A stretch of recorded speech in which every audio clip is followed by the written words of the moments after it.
Hello students, आपके अपने YouTube channel total accountancy पर एक बार फिर स्वागत है। और आज इस वीडियो के अंदर हम लोग डिस्कस करने वाले हैं Madhya Pradesh public service commission. जी हाँ, इस वीडियो के अंदर हम लोग जो नोटिफिकेशन जारी किया गया है अभी हाल ही में Madhya Pradesh public service commission द्वारा, वो पूरा नोटिस हम लोग आप लोगों के साथ डिस्कस करने वाले हैं इस वीडियो में।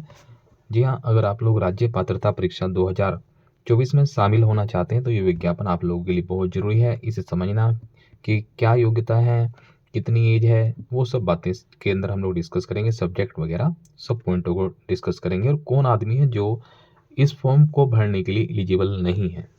तो चलिए हम लोग हर पॉइंट को देखते हैं। तो देखिए, सबसे पहले तो यहाँ पे डेट बताई गई है कि अगर आप लोग मध्य प्रदेश, जी हाँ, मध्य प्रदेश लोक सेवा आयोग का फॉर्म भरना चाहते हैं स्टेट का, तो ये स्टेट एलिजिबिलिटी टेस्ट है जो कि 2024 हेतु विज्ञापन है। और इसकी जो महत्वपूर्ण डेट है, देखिए विज्ञापन जो जारी किया है 15/3/2024 को, और ऑनलाइन आवेदन पत्र भरने की जो तिथि रखी गई है वो 21/3/2024 रखी गई है, और अंतिम तिथि 20/4/2024 रखी गई है।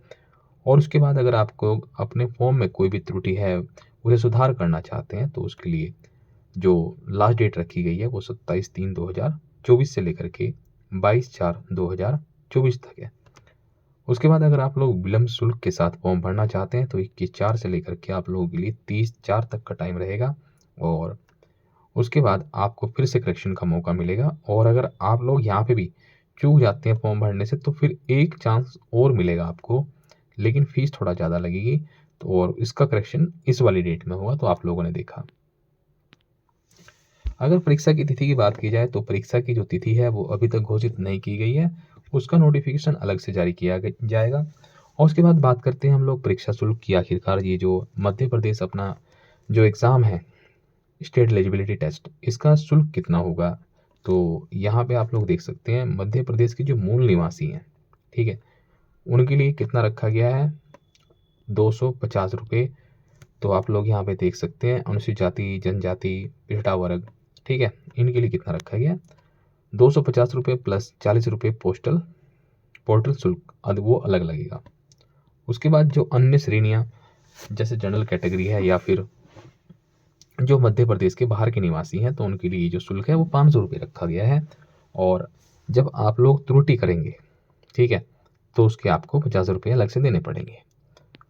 उसके बाद चलते हैं विलम्ब शुल्क की। जो अपना विलम्ब शुल्क होगा पहले वाले स्टेप के अंदर प्रथम चरण में, तो वो 3000 रुपये रहेगा।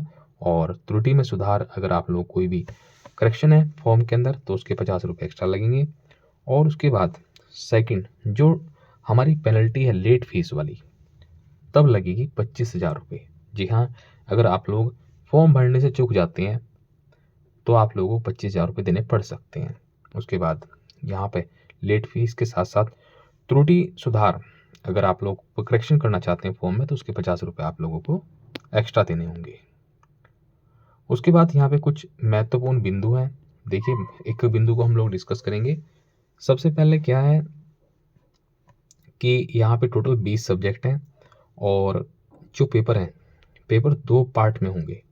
सबसे पहला जो पेपर है वो हमारा शिक्षण एवं शोध अभिवर्ती general paper on teaching and research attitude होगा। और सेकंड जो पेपर होगा वो हमारा सब्जेक्टिव होगा, यानी कि हमारे सब्जेक्ट पे बेस होगा।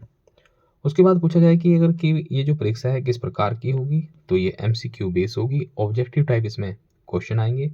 और उसके बाद हम लोग देखेंगे क्या इसमें कोई निगेटिव मार्किंग होगी, किस तरह से क्या है इसके अंदर। तो चलिए आगे बढ़ते हैं।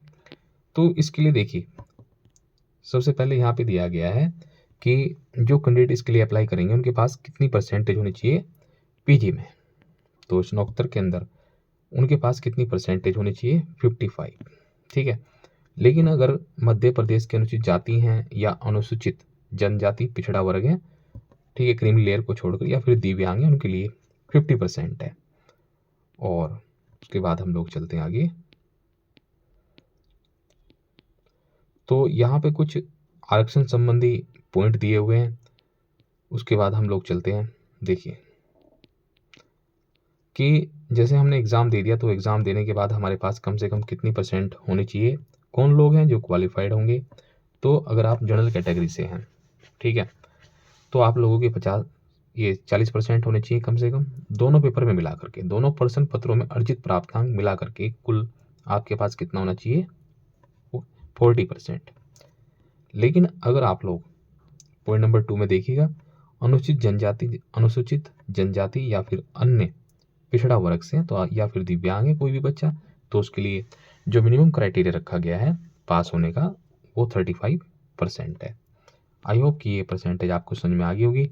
तो मिनिमम इतना तो परसेंटेज आपको लेके आनी ही पड़ेगी। उसके बाद हम लोग नेक्स्ट पॉइंट पर चलते हैं।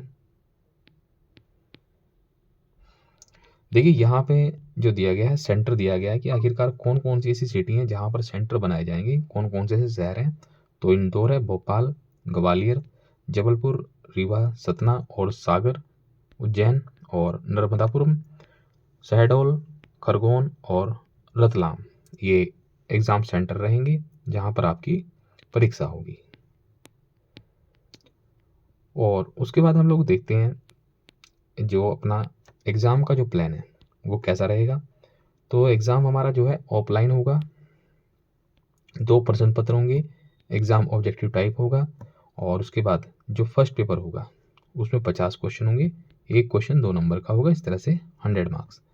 सेकंड जो पेपर है उसमें 100 क्वेश्चन होंगे, एक क्वेश्चन 2 मार्क्स का, 200 टोटल मिला करके 150 क्वेश्चन होंगे जो कि 300 मार्क्स के होंगे,